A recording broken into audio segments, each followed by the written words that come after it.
Bueno, un saludo muy especial a todos los televidentes de El Unicornio. Hoy nos encontramos con una gran analista económica y política, la doctora Cecilia López, que ya nos ha acompañado en anteriores ocasiones aquí en El Unicornio. Doctora López, ¿cómo se encuentra? Muy bien, Bueno. como todos atafagadas y terminando semana, pero muy bien, muchas gracias. Bueno, me alegra mucho. Doctora López, bueno, ¿cómo ve el panorama político pues después de las elecciones del pasado 13 de marzo y que ya se empieza a decantar el ramillete de candidatos presidenciales? ¿Cómo ve usted ese panorama? Bueno, primero creo que entramos en una etapa ya mucho más concreta con los candidatos que son y por fin están saliendo propuestas. Eh, Todavía no hay como la suficiente discusión sobre las propuestas ni el espíritu constructivo que necesitamos. Es decir, tenemos que pasar de la fase crítica, destructiva, a una fase más constructiva. Al principio, como el que estaba poniendo propuestas era Petro, eso que generaba en este país tan polarizado unas reacciones muy negativas, y creo que a Petro en ese sentido le faltaba ser más concreto para reducir todos los vacíos que se veían en algunas propuestas, pero muy oportunas, muchas de ellas como las de pensiones. Ya empiezan a aparecer las otras propuestas y creo que el debate tiene que ser alrededor de esto. Algo que se empieza a percibir también es que, aunque hay brotes todavía, los debates empiezan a ser un poco más tranquilos, siguen las ofensas, no entre los candidatos, cosa que me parece un avance, pero sí entre la gente. Es decir, estas descalificaciones, este racismo, esta reacción tan negativa frente sí, a figuras nuevas, sin duda tener no solamente a Francia, sino tener al vicepresidente de Fajardo y a otros representantes de las poblaciones afrodescendientes en debates ya a este nivel. Eso es un avance para este país y ojalá hubiera más sectores que han estado marginados en esa discusión. Entonces, me parece que todavía estamos en un proceso de ajuste, pero esto debe ser debates sobre materias sustantivas, sin ofensas personales, sin descalificaciones y que le permitan a la población colombiana tomar una decisión que no se ve fácil. No se ve fácil, pero me parece que hay que hacerle un llamado a la ciudadanía. Donde está la agresividad es en la gente, ya ni siquiera es entre los candidatos. Claro que ahí vi que Alejandro Gaviria, ex candidato de la coalición, salió con una cosa muy destemplada sobre Ingrid Betancourt. Ella también es muy provocadora, pero bajémosle a eso. Pero lo que sí me preocupa es la gente. La gente está muy agresiva y eso es muy peligroso en esta sociedad que tiene guerra. Estamos en guerra.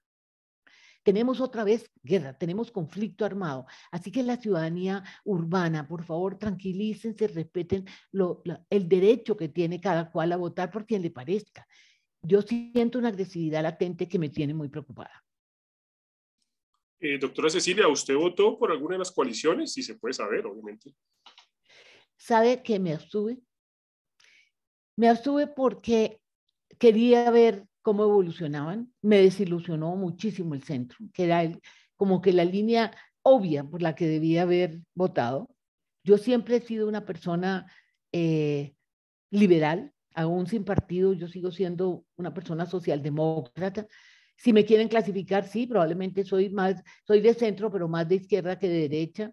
Pero en este momento tenía una profunda desilusión porque creo que, sinceramente, a menos que logren recuperarse, el daño que le hizo el mal manejo de la coalición de la esperanza a la democracia colombiana fue muy grande.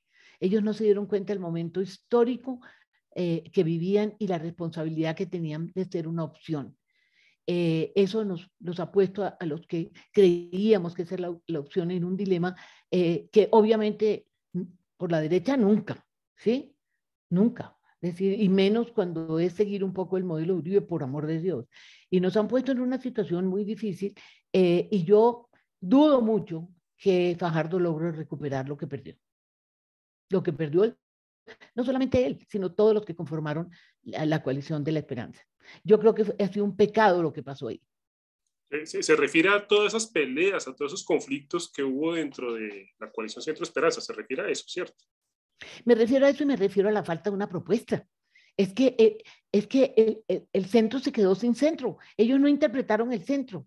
¿Qué es el centro? El centro tenía que mostrar una propuesta distinta a la de Petro y distinta a la de la coalición, al grupo de Colombia. ¿Cómo se llama? La coalición, ¿cómo se llama la otra?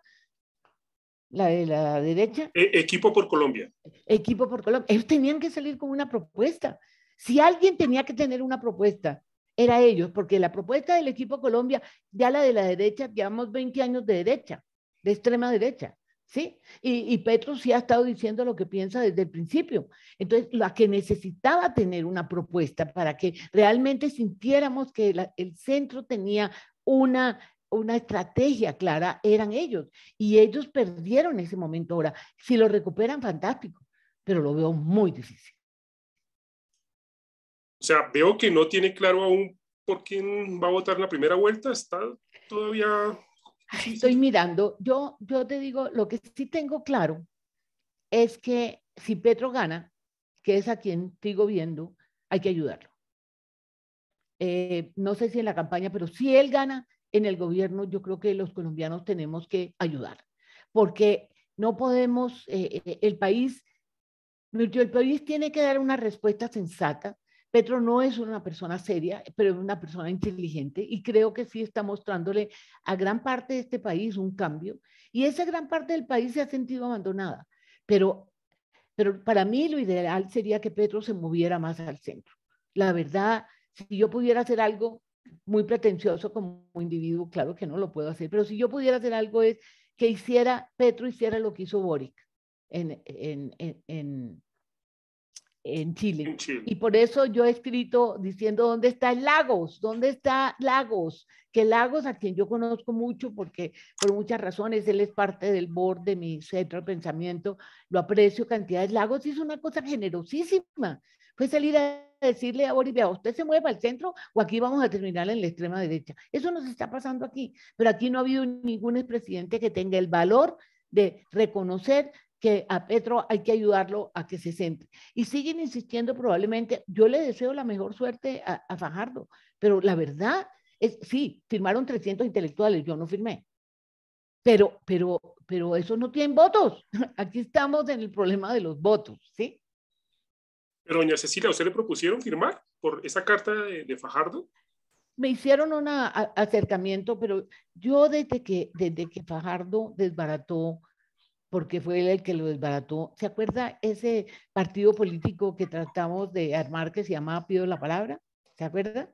Bueno, yo me metí de cabeza en eso y creí que ese hubiera sido el partido que el país necesitaba. Ahí estaba toda esta academia de buen nivel, ahí estaba Manuel Rodrigo, Salomón Calvanovich, José Antonio Campo, estaba inclusive Claudia López, había políticos, había mocos, había mucha gente ahí. Y yo desde el principio tuve sospecha de que si estaba Fajardo eso no iba a funcionar porque me parecía que nos iba a dejar preciso. Cuando vio que no le funcionaba lo desbarató y después lo negó. Yo después de eso le perdí totalmente confianza y por eso no firmé la carta. Pero siento un gran dolor porque creo que ellos tienen una responsabilidad histórica que el país esté hoy otra vez entre una extrema derecha y una izquierda difícil que se mueva, pero que ojalá tenga la inteligencia suficiente de moverse más al centro. ¿Y cómo ve el papel de César Gaviria aquí? Desastroso, desastroso. A mí César Gaviria, yo no puedo entender cómo César Gaviria está siquiera pensando en Federico Gutiérrez, que entre otras me parece terrible que un candidato a la presidencia se llame Fico. Eso ya me parece inmanejable. Me parece que César Gaviria, por amor de Dios, no se ha dado cuenta y cómo apoyó a Duque y mira el desastre que ha sido Duque y va a volver a jugarse a un tipo que yo creo que puede ser igual o peor que Duque. ¿Dónde está César Gaviria jugándose ahí a ver al mejor postor? Me parece vergonzosa la posición de César Gaviria. Me parece muy triste que tenga tanto poder. Quiero decirle que eso habla muy mal de la política colombiana y de la democracia de este país y de la crisis de liderazgo. Si es que esos son los líderes políticos que tenemos para sentarnos a llorar. ¿Quedó satisfecha con la conformación del nuevo Congreso de la República? Pues lo que me parece interesante es que está muy diversificado. Me parece interesante que el pacto histórico tenga una representación grande. Me parece muy bueno que haya perdido tanto peso el uribismo. Eso me parece la mejor noticia. Lástima que no se dieron otros golpes iguales el conservatismo y el liberalismo, pero ahí tampoco es que sean los grandes, grandes. Y hay una diversidad que ojalá nos muestra un Congreso mucho mejor que lo que hemos tenido. Yo no sé por qué mucha de esa gente no la conozco, no sabemos. Y hay gente con unos pasados muy oscuros que siguen ahí, ¿sí? Pero se logró una cosa muy diversa, así que vamos a ver, es muy difícil saber cómo se va a manejar eso, entre otras cosas, porque ahí el tema de las coaliciones va a ser muy importante y hay mucha gente con pasado oscuro, pero hay una gente nueva, ojalá que esa gente nueva realmente sea distinta. Bueno, y el conservatismo, que se logró mantener ahí, fue el segundo partido más votado. ¿Eso qué Terrible. dice? ¿Qué significa? Esto dice que este país, Dios mío, aquí seguimos la compra de votos, la corrupción en la política. Este señor presidente del Partido Conservador hace rato debía de haber dejado ahí. El conservatismo ha cometido errores que nadie le pasó la cuenta. Sacrificar a dos personas, como obviamente yo no comparto mucho de su ideología, pero son personas serias, como fueron los dos exministros de Hacienda, y sacrificarlo por un político del nivel de Barguil me parece un error terrible, pero a ellos no les importa. A ellos lo que les importa es tener un número de congresistas, no tengo ni idea ni quiénes son, ni me interesa, pero me parece terrible que César Gaviria, y ¿cómo se llama el presidente del Partido Conservador? Que siempre se me olvida el nombre, por fortuna. Omar Yepes. Omar Yepes es la vieja política, todos los vicios más horribles, o sea, seguimos sin partidos políticos, una crisis de liderazgo político muy grande, y yo no veo el reemplazo. Eso me parece muy triste. Y muy triste que tengan tanto juego en el Congreso. ¿Ve segunda vuelta? Pues mire, todo depende. A ver, yo creo que Petro ha logrado darle un mensaje a toda esta población excluida. Es que mire, hoy Juan Carlos Botero escribió una columna que me gustó. Colombia tiene hoy algo imperdonable. Un país de ingreso medio alto como Colombia tiene 42% de pobreza y 30% vulnerables. Tenemos 72% de la población por debajo de la línea de pobreza o apenas levemente por encima. Eso muestra que se ha gobernado para una minoría y se ha olvidado el país. Yo estuve en Cartagena a principios de año y me encontré con una gente con la que me quiere mucho, los emprendedores de los Carulla y eso. Y me dijeron, señor, ¿usted por quién va a votar? Le dije, no sé. ¿Y ustedes por qué? Me dijo, mire, nosotros vamos a votar por Petro. Le dije, explíquenme por qué. Dijo, nosotros, Petro nos va a poner a sufrir, pero Petro es el único que muestra con el cual podemos esperar un cambio. Entonces, a mí lo que pasa es que yo creo que Petro ya conquistó esas gran mayorías, por eso le fue como le fue, ¿sí? Con toda la oposición y con todas las cosas que no quisiera ni juzgar que pasaron en esas elecciones, que ha sido una señal muy preocupante. Pero a Petro le falta conquistar una clase poderosa que ha manejado este país y que se ha beneficiado del crecimiento y una clase media que está muy miedosa. Y él, si no hace algo por conquistar esos sectores, va a ser muy difícil ganar en primera vuelta. Por eso yo le digo que él se tiene que mover al centro, tiene que moderar muchas de sus posturas y tiene que aclarar muchas de sus propuestas. Yo he hablado con asesores de él y las propuestas son más sensatas de lo que él termina diciendo. Yo entiendo la posición de Petro. Petro tenía que mostrar quiebres y lo hizo y por eso hoy está encabezando las consultas. Las encuestas, pero si en este momento él no trata de conquistar, no de conquistar, de calmar esta animadversión tan espantosa que hay entre los que han tenido poder en este país y que se sienten dueños, y una clase media que se ha dejado asustar, ¿sí? Y que Petro no ha conquistado, va a ser muy difícil que gane en primera vuelta. ¿Colombia seguirá la línea de países como México, Chile y Perú hacia el lado de la izquierda? Yo lo veo muy probable. Yo creo que es muy probable, sobre todo porque, o sea, Fajardo, como te digo, yo no sé, ojalá, pero lo veo muy difícil. ya perdió un espacio, perdió mucha credibilidad. Entonces la contienda es entre Petro y yo, a Federico Gutiérrez lo veo no solamente pues como un claro representante de Uribe, ya está bien, ya esta experiencia con Duque creo que es una lección muy grande, sino que lo veo sin mucho contenido, ¿sí? No lo veo con la solidez, porque uno puede decir de Petro muchas cosas, pero Petro es un tipo, primero, muy inteligente, es un tipo formado, es un tipo que tiene un doctorado de Lovaina, es un tipo que lleva años pensando el país, ¿sí? Que uno esté de acuerdo o no esté de acuerdo con su propuesta, esa es otra cosa, pero el tipo conoce este país, eso no se le ve a Federico Gutiérrez. Entonces ahí hay una cosa muy complicada, pero al mismo tiempo lo que pasó con esta elección deja muchas dudas. Ese registrador ha debido salir de ahí. Es decir, a mí me parece que no tener la registraduría con la credibilidad que se necesita en una contienda que va a ser tan difícil, me parece que puede ser muy peligroso para el país. Pero también es muy claro que Petro tiene ya una base muy grande, que está convencida, eso que no pueda crecer, depende mucho de él. Yo creo que él tiene que entender que tiene que calmar a estos ricos, poderosos, cada vez son menos, pero con mucho más poder, y también a esas clases medias que tienen mucho miedo. Es decir, o Petro hace algo por conquistar esos sectores o si no va a ser muy difícil. Sigue contando los días para que llegue ese 7 de agosto, pero lo digo por el lado del presidente Duque. Mire, yo no había visto nada más desastroso. Yo trabajé con 5 presidentes y estuve en el Senado en el segundo periodo de Uribe. Entonces, me tocó verlo de cerca. Pero yo no había visto nada igual a esto. Acabo de ver, por ejemplo, que se gastó en plena pandemia un dineral para comprar no sé cuántas camionetas blindadas para él y su familia. O sea, yo no he visto un abuso del poder igual. Yo no he visto un presidente faltando como a las reglas mínimas, no participar en política, se mete en todo, dice las cosas más absurdas. O sea, yo no veo la hora. Yo te digo que me parece, y sobre todo que él está como olímpico, como que ya no le importa y ya como que no se cuidan. ¿Ya? Y no solamente es él, sino ese equipo mediocre que tiene ese ministro del Interior en este conflicto con la registraduría mostró su infinita ignorancia de lo que es el Estado. Sí, el ministro de Defensa que toda la culpa de tenemos en este momento, ¿qué tal lo del Putumayo? Volver a hablar de falso positivo. Y resulta que él sale a echarle la culpa de toda la guerra que tenemos, porque estamos en guerra otra vez. A Venezuela, ¿hasta cuándo? Sin duda hay una interferencia, pero él no puede lavarse las manos de esa manera. ¿Qué tal lo de Bogotá? ¿Qué tal la muerte de este par de criaturas? ¿Cómo así? ¿Dónde está la inteligencia de los quienes deben velar por la seguridad ciudadana? ¿Dónde está?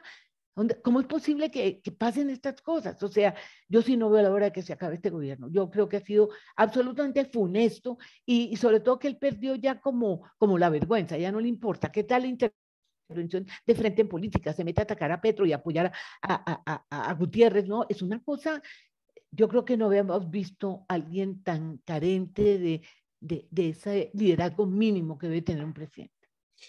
Varios organismos internacionales pues demuestran la verdadera imagen de Colombia. Ya la Cruz Roja Internacional sacó un informe terrible sobre violencia, la ONU también lo hizo, Human Rights Watch, y ahora la OCDE, pues ya en la parte económica.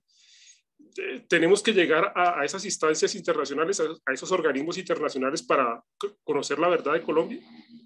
Pues parece que sí, porque la verdad es que cuando uno mira, hay medios de comunicación que realmente no hay nada que leer, una falta de objetividad, además un atrevimiento de algunos columnistas, afortunadamente todavía quedan algunos muy buenos, pero unos columnistas que se ponen a hablar de cosas que no entienden. Esto de las pensiones, a mí me puso, ese el domingo antepasado creo, yo dije, ¿esto qué es? Que esta gente no tiene ni idea de lo que pasó, de lo que fue la ley 100. Acuérdense que yo renuncié al Seguro Social cuando estuve en desacuerdo con la reforma, con la entregada de las pensiones a los fondos privados. Y ahí ha sido una cosa muy dura últimamente en Twitter con Rudy Holmes, que parece que se le olvidó la historia, porque él fue de los grandes defensores de esos y yo peleé, pues tanto que renuncié con todo mi equipo. Pero me afana ver que es tal el sesgo y la falta de objetividad que están dando opiniones que la gente capta con gente que no entiende, gente que no sabe o que no quiere saber. Entonces me parece que no, estamos en un momento muy difícil y no hay una realidad. Lo de la OECD, estaba revisándolo, Y la verdad es que el diagnóstico es pésimo. Ahora, a mí me preocupan las recomendaciones. Yo creo que el diagnóstico tiene razón, la pobreza que está desbordada, la informalidad, ellos ya la ponen en el 60%. El tema de la deforestación tiene toda la razón. Colombia, este gobierno no ha hecho nada serio en ese tema, se va a echar unos discursos inmensos allá y gigantescos de llenos de responsabilidades, y aquí la deforestación es la causa real del problema ambiental en Colombia, y esos sembrando árboles no acaban nunca. Cuando se deforesta, después volver a recuperar eso, no, por Dios, eso es imposible, hay que, no han hecho nada por eso. En fin, todo lo que dice la OECD tiene razón. A mí lo que no me gustan son las propuestas, porque es que, como le decía yo, a mí me gustó el artículo de yo le comentaba de este economista, de Dani Rodríguez, que decía que la economía se está armando es en los países desarrollados y totalmente en Estados Unidos, y la gente de aquí, los economistas de acá, terminan haciendo lo mismo y yéndose a formar allá. Es decir, las propuestas tienen que nacer de nuestro país, nuestras realidades son muy distintas, nosotros vivimos un conflicto, hemos vivido en guerra casi gran parte de nuestra historia, un país que tiene la mitad del país desocupado, donde hay una riqueza que no se distribuye, fuera de eso, unos problemas de desigualdad gigantescos, una crisis de la clase política, pero infinita. O sea, yo, el diagnóstico estoy de acuerdo. Todo lo que dice el ODC tiene razón. Somos los últimos en casi todo. Pero a mí me preocupa la propuesta. Eso que vamos a reformar, vamos a acabar con la informalidad flexibilizando las normas.